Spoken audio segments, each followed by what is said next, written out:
You look very nice. Oh, thank you. Thanks for coming back. I appreciate it. Thank nice you. to see you It's again. fun. This show's great. I can't wait till we get in Toronto. Oh, yeah, that's right. We're going to Canada soon. Yeah. Now, tell me about that dress. What's the material there involved? Animals. No, it's cows. I'm sorry. It's leather, isn't it? Yes, it yeah, is. it's very nice. Is that Japanese leather. The cows were massaged. really? Yeah. Well, you look This is what I was told. you look very nice. Thank Really, you. they actually said this is Japanese leather in the cows. Yes, they massage the cows to make it very soft. What are you doing now that you're not on the program? Are you? No, I'm No, not. that's too bad. What have you been doing since?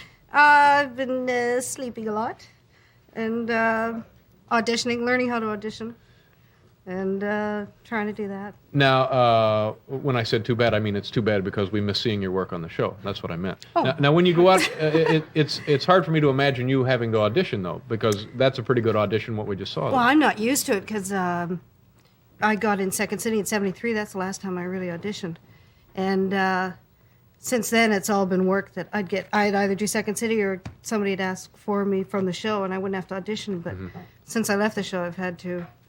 Actually, I got called to audition for a play off Broadway, and they asked me to audition because they'd seen me on the show and they really liked me from that, but they didn't know whether I'd be able to do a play or not. What was the play? Can you say?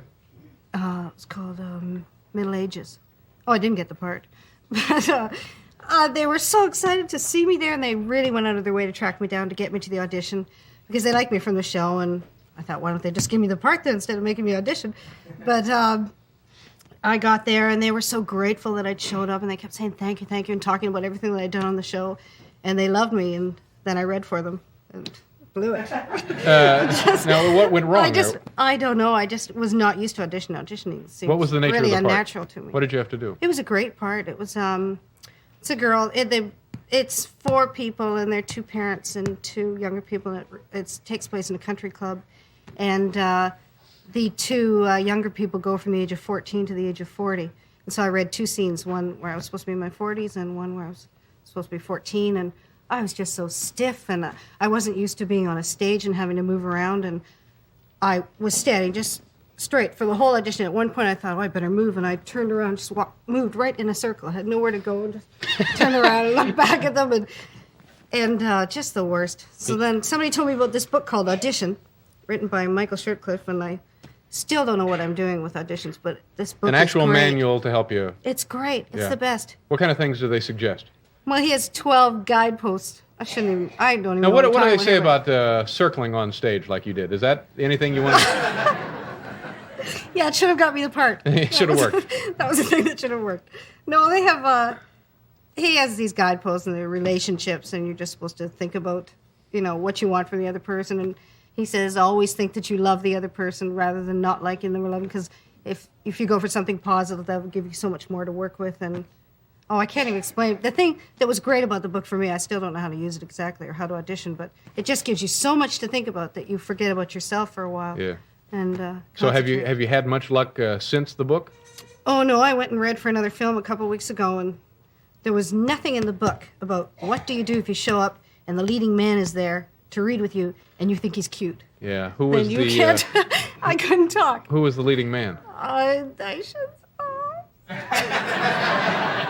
No, you could say. I mean. Yeah, I guess I couldn't make yeah. any more a fool of myself than I did at the audition. It's Steve Martin. He did this. They're doing a film. Well, that would certainly make you jittery. Oh, yeah. I would think. I thought I was really psyched up for it. I thought I prepared, but he was there.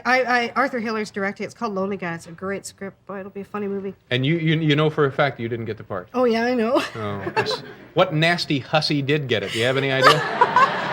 I'm sure someone great who deserved it more than me. No, you. But I thought I did all right on the reading part. I'm sure I didn't do well enough, but at least I wasn't too nervous about that. But I just couldn't handle the conversational part. Arthur Hiller was so nice, and he. Oh, you mean I can't just? believe I'm telling you this. I hope it's You mean not just watching. the reading part, the actual script reading, you did okay. Yeah, I did. Well, I thought I did all right. Uh-huh. At least better than I've ever done on audition And what's the before. other part? It wasn't good enough for them, but the just the chatting, and they were so nice, and they're being really funny and entertaining me, and I was just. And Arthur Hiller said, "You're from Toronto, you know. I was in Toronto. I went to school in Toronto." I go, "Oh, really?" I don't know. That I to gave me, nothing. I just I don't know. sat there. That's what and giggled. I would do that pretty much.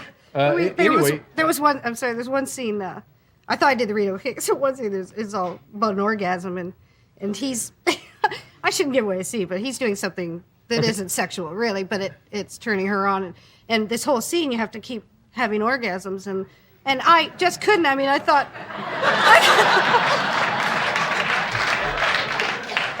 This is a real movie. You checked them out. It's a real movie. I think everyone auditioned naked. I wasn't the only one. No, I just the more I tried to do lines like, "Oh, stop! It's too good. It's too wonderful." I ended up sounding like my mother. I couldn't be natural trying to have an orgasm with this actor and these two people. And I was like, "Oh, stop! You're wonderful." Catherine O'Hara obviously is here. Last time you were on the program, we talked about you staying up all night. You do that a lot, huh? Yeah, a little too much. I keep the same hours as other people, different hours. I'll stay up till 6 in the morning and then sleep 8 hours. You'll sleep from 6 until, what time does that make it in the afternoon? I don't know, you figure it out. That'd be 2, wouldn't it? 6 to noon is 6, and 2 is 8. I guess it. Yeah. Now that seems... I'll believe you. Now what do you do all night? Is this, are you working or... Yeah, I'm trying to write. After auditioning for a lot of things and not getting them and getting offered things I don't want, I decided I'll try to write something. Maybe that's the only way I'll get something. And I've been singing. Singing? Yeah. I had a chance to do You had a record deal, right? Yeah, I had a chance to do a record. Actually, when they found out, it was supposed to be a comedy album. When they found out I was going to sing more than talk, they changed it to a demo. Now, I have a chance for a demo. Now, what does that mean? You get it? What is? Well, you put, I guess, 4 songs or whatever you want to do on a tape, and they either buy the idea or they don't. Oh, well, still and all. Now, you said you've been offered things that you don't want any part of. Now, what are some of those? Oh, I shouldn't say. Sure. No, just you films, can say it. or I had a. No, most of the offers are very open, like a chance to do a special or a TV special. You don't want to do a TV special? I guess someday, but Not today. Well, that's like a pretty good deal. Don't you think? Yeah. I guess so. What else? Yeah, just things come up. I guess on February we did a fun thing. That my brother had this party for Valentine's. He had one around Christmas, and we got this orchestra together and a bunch of singers, and we did sort of holiday songs at Christmas. Then we did another one at Valentine's Day, and it was all romance songs. And John Candy emceed the evening. It was at the Palais Royal, big ballroom on the Lakeshore in Toronto, where my mom and dad had their first date. And we sang love songs, and John Candy hosted, and Martin Short, who was in SCTV, sang Got the World on a String and Funny Valentine. And is that the kind of singing you do yourself?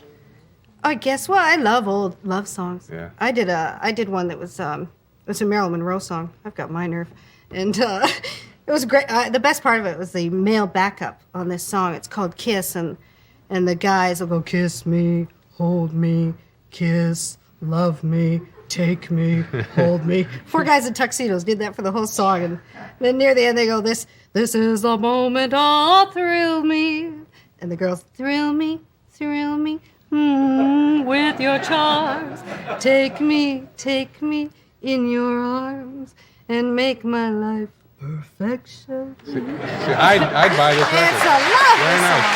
Thank you very much, Catherine. Oh, Appreciate you coming back. Catherine O'Hara, ladies and gentlemen. We have to go away for station identification. We'll be back to hand out more audience awards.